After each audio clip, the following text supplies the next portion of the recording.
কথা বলার জন্য এবং আমাদের যে দাবি দেওয়ার পক্ষে গতকালকে বিএনপির কেন্দ্রীয় কমিটির পক্ষ থেকে একটি বিবৃতি দেওয়া হয়েছে, যেটা আমরা আমাদের জোটের পক্ষ থেকে আমরা ধন্যবাদ জানিয়েছি।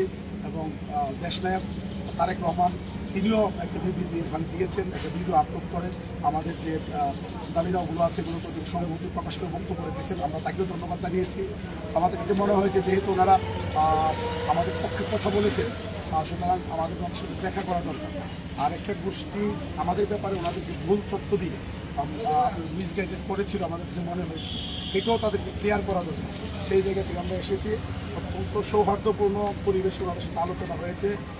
উনি আমাদেরকে বলেছেন যে আমরা আগামীতে 15 তারিখে আমরা শিক্ষা ব্যবস্থা থাকে সেখানে আমরা কার্যক্রম করবো। তো উনি আমাদের সকল নেতৃত্বের সামনে বলেছেন যে আমরা কার্যক্রম করবো। আমাদের যে আজকে বাড়ি ভাড়া 5% বৃদ্ধি করা হয়েছে, আমরা ওনাকে বলেছি যে এটা আমাদের প্রাথমিক বিজয়, কারণ 500 টাকা বাড়ানো হয়েছিল, খুব ছিল, ওইটা ক্যান্সেল করে এখন 5% যেহেতু দিয়েছে, এটাকে আমরা প্রাথমিক বিজয় মনে করি। এবং ওনাকে আমরা বলছি যে আমরা আমাদের প্রোগ্রামটা আমরা কন্টিনিউ করতে চাই। তিনি আমাদেরকে বলছি আপনারা প্রোগ্রাম কন্টিনিউ করেন, তবে যাতে প্রোগ্রামের মধ্যে কোনো বিশৃঙ্খল পরিবেশ তৈরি না হয়, শান্তিপূর্ণ প্রোগ্রাম তৈরি আপনারা করেন। আমরা ওনাকে উনি আমাদের ব্যাপারে ফিনান্স অ্যাডভাইজারের সাথে ইতিমধ্যে কথা বলেছেন, আমাদের শিক্ষা উপদেষ্টার সাথে কথা বলেছেন, যেখানে যেখানে কথা বলা উনি বলছেন এবং বলবেন। সর্বশেষ উনি আমাদেরকে বলেছেন যে ফিনান্স অ্যাডভাইজার উনি 22 তারিখে আসবেন, আমি তার সাথে আপনাদের বিষয়গুলো নিয়ে কথা বলবো। আমাদেরকে তিনি অনুরোধ করেছেন যে যাতে আমাদের এই প্রোগ্রামটা শান্তিপূর্ণ থাকে, কোনো বিশৃঙ্খল পরিবেশ তৈরি না হয়।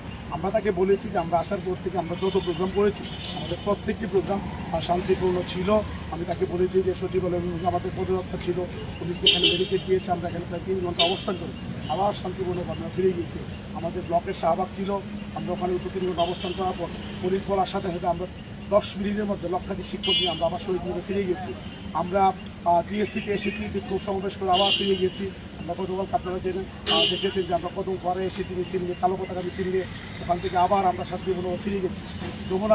যমুনার দিকে পদযাত্রা ছিল আমাদের বিভিন্ন রাজনৈতিক দলের নেতৃবৃন্দের এবং যারা আমাদের পক্ষ থেকে সরকারের সাথে মিডিয়ার কাজ করছে তাদের অনুরোধের প্রেক্ষিতে আমরা কিন্তু যমুনা অভিমুখী পদযাত্রা কিন্তু আমরা স্থগিত করেছি। আমরা স্যারকে কথা দিয়েছি যে যমুনা অভিমুখী পদযাত্রাটা আমরা করবো না, সবাই যাতে এখানে তৃতীয় কোনো পক্ষ ঢুকে যাতে বিশৃঙ্খল পরিবেশ তৈরি করতে না পারে।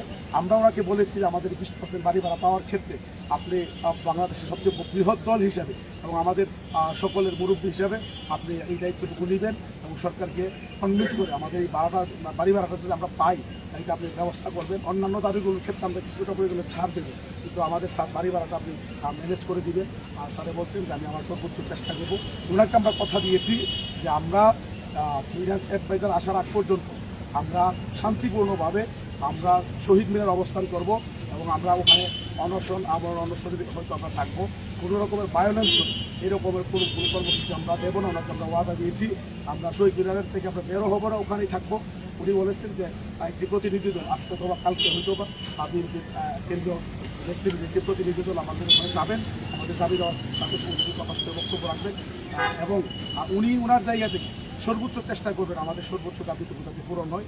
আমরা ওনাকে কথা দিয়ে এসেছি যে আমরা কোনো রকম ভায়োলেন্স এতদিন যেহেতু করিনি, আমরা সামনের দিনও করবো না। শান্তিপূর্ণভাবে ওনাদের সাথে যোগাযোগ রক্ষা করে আমরা আমাদের ন্যায্য দাবিটা আমরা আদায় করে নিচ্ছি। আজিজ ভাই, দেখলাম আমরা আপনার আন্দোলনের মধ্যে ধরেন কিছু যে আপনাদের শিক্ষকদের মধ্যে কিছু মতানৈক্যের যে পার্থক্যের কারণে একটা গ্রুপ আপনাদের চলে গেছে, তো সেই গ্রুপটা এখন যে বিএনপি মহাসচিবের সাথে বৈঠকের পরে কি আপনারা মনে করছেন যে তারা ফিরে আসবে আপনাদের আন্দোলন? আপনার এই প্রশ্নটাই একেবারে মিথ্যা। আপনি আজকে আপনি শহীদ মিনারে যান, গেলে আপনি দেখতে পারবেন চলে গেছে কিনা। আমাদের একজন শিক্ষকও যায়নি। আমাদের প্রোগ্রামটা যেহেতু আপনার একটা পরিবেশটি চলছে, কারো কোনো প্রবলেম হলে আমাদেরকে ইনফর্ম করে তারা বাড়িতে যায়, আবার আসে এইরকম।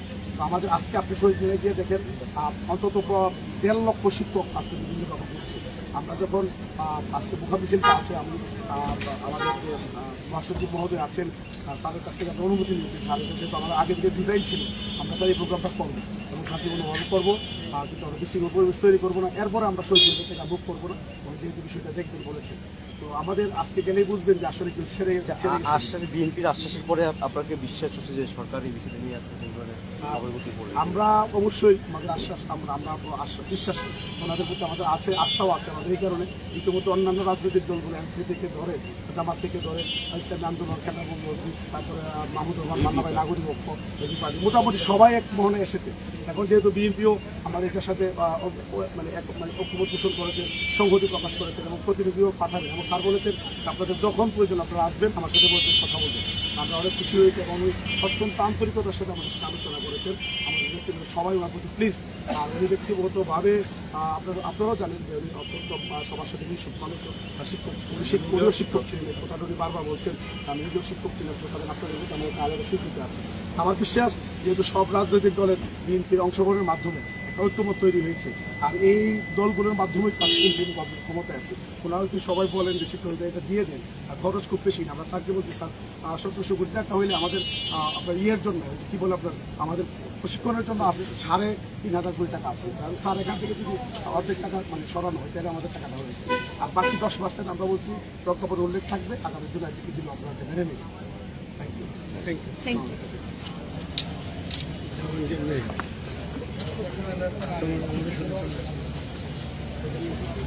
জাতিকরণ হত্যার ভালো আছেন? আমাদের জন্য অনেক কষ্ট করতেছেন, আপনাকে থ্যাংকস।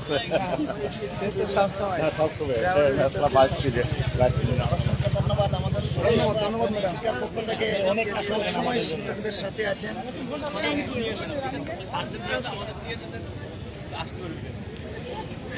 সুপ্রিয় দর্শক, আপনারা শুনছিলেন এমপিভুক্ত শিক্ষকদের। আপনারা জানেন যে বিএনপি মহাসচিব মির্জা ফখরুল ইসলাম আলমগীরের সঙ্গে তারা কিন্তু বৈঠকে বসছিলেন দুপুর 12টায় বিএনপির চেয়ারপারসনের কার্যালয়ে, এবং সেখান থেকেই কিন্তু মির্জা ফখরুলের সঙ্গে বৈঠক শেষে কিন্তু তারা সাংবাদিকদের সঙ্গে কথা বলেছেন, এবং সাংবাদিকদের সঙ্গে কথা বলে তারা যেমনটি জানিয়েছেন যে বিএনপি মহাসচিব তাদের এই দাবিগুলোর বিষয়ে তাদের সঙ্গে নীতিগতভাবে তারা একমত, এবং যে বিষয়টি জানিয়েছেন যে এই আন্দোলনকে তারা সাপোর্ট করছেন। তারা বলছেন বিএনপি মহাসচিব তাদের জানিয়েছেন যেন শান্তিপূর্ণভাবে তারা তাদের আন্দোলন চালিয়ে যান, এবং এমপিভুক্ত শিক্ষকরা জানিয়েছেন যে যে অর্থ উপদেষ্টা দেশে আসার পূর্ব পর্যন্ত তাদের সেই আন্দোলন চলমান থাকবে।